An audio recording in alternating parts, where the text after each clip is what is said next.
વ્યસન મુક્તિ. સમાજનું મુખ્ય દૂષણ વ્યસન છે. એ દેખાદેખીમાં વધતું જાય છે. આજે શોખ બની ગયો છે.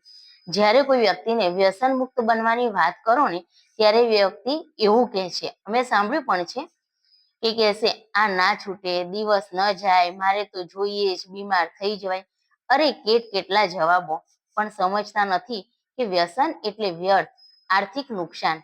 એક હિસાબ કરો, દિવસના જેટલા મસાલા કે વ્યસનને લગતા કોઈ પદાર્થ ખાતા હોય એટલા પૈસા અલગથી મૂકવાનું ચાલુ કરો.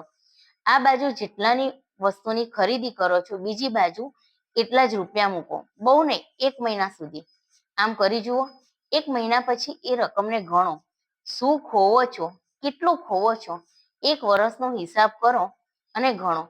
જો એટલી રકમ પરિવારના સભ્યો કે કોઈ સારા માણસ માટે ખર્ચ કરી જુઓ તો શું મેળવી શકશો એનો અંદાજ લગાવી જુઓ.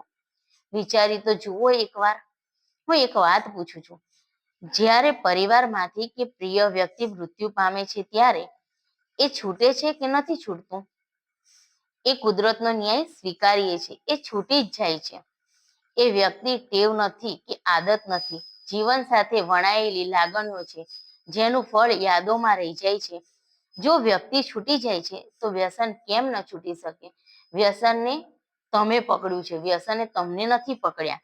મન મક્કમ કરી દો. થોડી તકલીફ 1-2 દિવસ પડશે, પણ પરિણામ વ્યસન મુક્ત આદર્શ માણસ બનશો. ગંભીર બીમારીના ભોગ બનતા અટકશો. સારા પરિવારને મેળવી શકશો. વાત સમજાતી હોય અને ગમી હોય તો નક્કી કરો અને આજથી જ વ્યસન છોડો. સૌ વ્યસન મુક્ત બની સુખી જીવન જીવો એવી શુભેચ્છા.